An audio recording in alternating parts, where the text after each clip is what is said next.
gaduh apa ni? Ya, gaduh tu. Hah? Mesti kamu namanya di Palang no. Yang gaduh memang begitulah, tapi Ini macam mana? 105 lah. Okey, bah. 105. Kan 55 dah.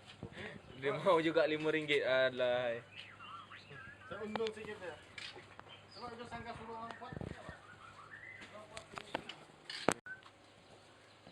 Pula. Nah.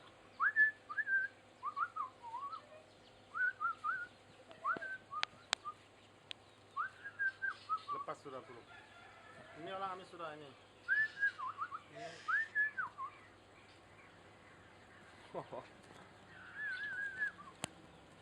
Dengan bangga ni dia ambil gambar.